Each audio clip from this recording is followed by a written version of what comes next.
kind of can't help but compare Nightmare Alley to Guillermo del Toro's last movie, The Shape of Water. Both are period pieces, both have great production design and just great craft in general. Both are about people on the outskirts of society. Both feature quote-unquote monsters, being the Fishman in Shape of Water and some circus freaks in Nightmare Alley.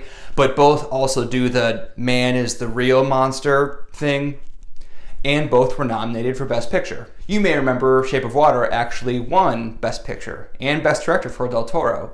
And Nightmare Alley is widely thought to be running 10th out of 10 nominees this year. And in fact, had the Oscars not changed the rules this year to mandate exactly 10 nominees instead of up to 10 nominees, Nightmare Alley, in all likelihood, would have been left out of the pack. Then there's the box office. Shape of Water, as esoteric as it was, brought in just shy of $200 million worldwide. Nightmare Alley, on the other hand, is still trying to limp its way to $38 million worldwide.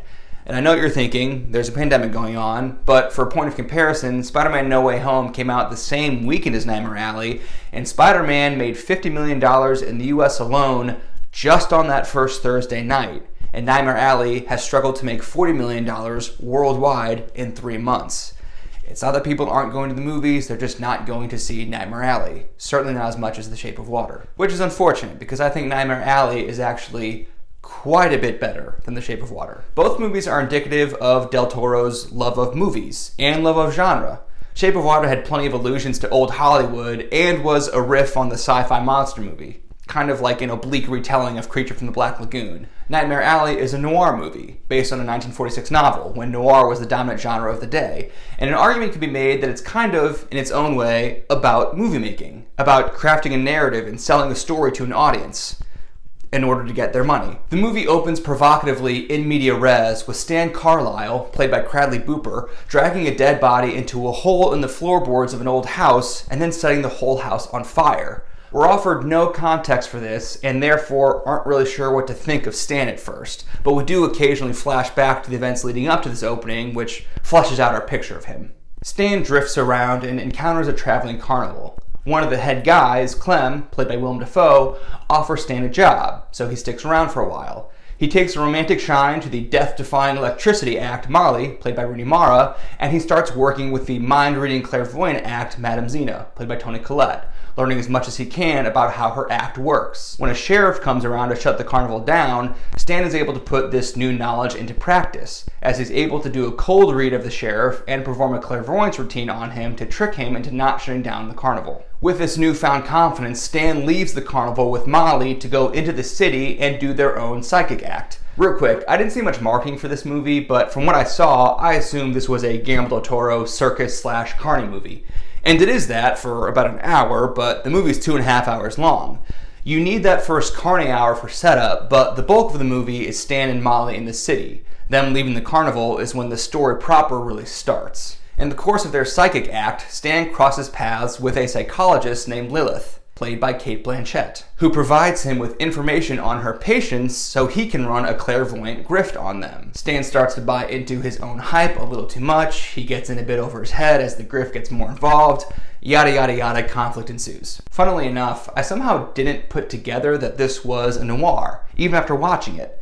But once I learned that, it definitely made sense. There's a mutual seduction of sorts in Lilith's office when she and Stan plan their grift, and there's such a Barbara Stanwyck, Fred McMurray vibe going on between them, I'm pretty embarrassed I didn't notice that on first watch. On the Directors Guild podcast, Del Toro said, "Noir is the abandonment of the pastoral ideals of foundational America, and the clash with the brutality of urban life post-depression." Yeah, that's kind of the whole movie. The first hour takes place in the middle of nowhere, in rural America, in pastoral America, where the sheriff wants to shut them down for breaking indecency laws.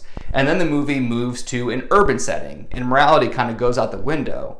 Del Toro called noir the clash with the brutality of urban life.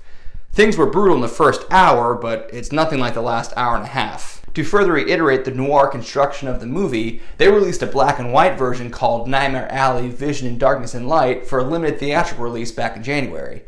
I didn't see the black and white version, but I heard it's awesome, and it's a nod to the origins of the noir genre, which was defined by high contrast black and white imagery with dark shadows, influenced, as we all know, obviously, by German Expressionism.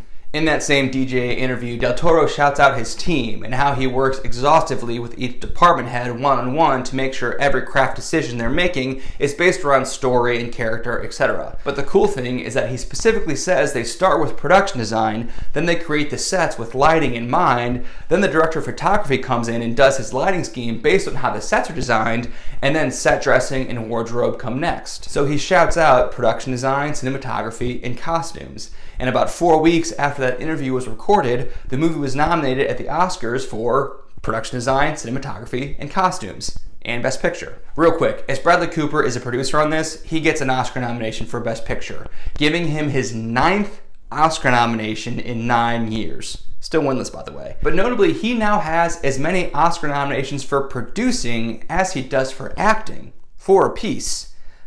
I don't really have a point here, I just want to shout him out. Not sure anyone would have predicted the SAG would be such a crucial force of prestige filmmaking 15 years later. Going, right? Right? In the spirit of making craft decisions according to character, Lilith's office design is telling. Everything is hidden behind false walls and secret compartments. Her safe, her tape recorder, her bathroom, all behind fake walls. Even the entrance to her office is obscured. While the production design emphasizes the secretive nature of Lilith's character, she's certainly not the only character in the movie with secrets. Leading up to Lilith's office, the building is designed to resemble alleys. As the title of the movie suggests, Stan finds himself in lots of alleys in the city, basically all of them metaphorical in the production design, like Lilith's office. While alleys dominate the production design in the city, in the second part of the movie, circles define the carnival. There are circles everywhere, in the sets and in the set dressing.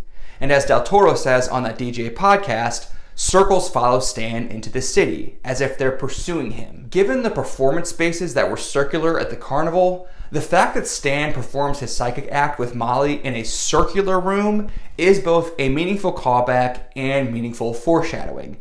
That may sound contradictory, but to elaborate would be to spoil. I said that the story proper doesn't start until an hour in, and that's not quite true.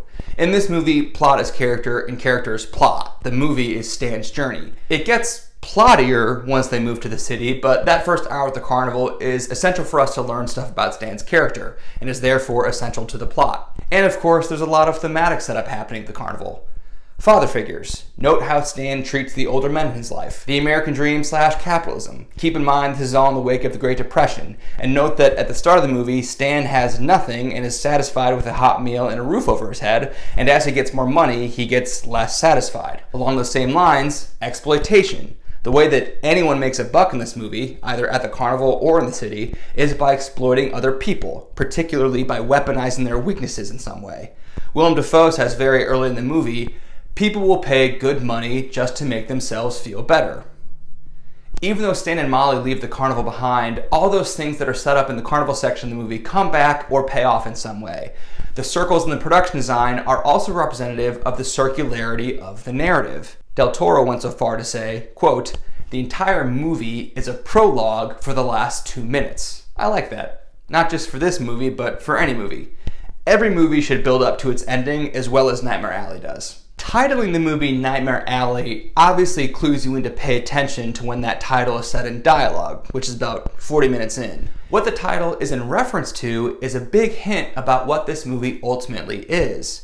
Like its fellow Best Picture nominee, The Power of the Dog, and like Del Toro suggests, Nightmare Alley is the kind of movie that doesn't really reveal what it is until its very final moments.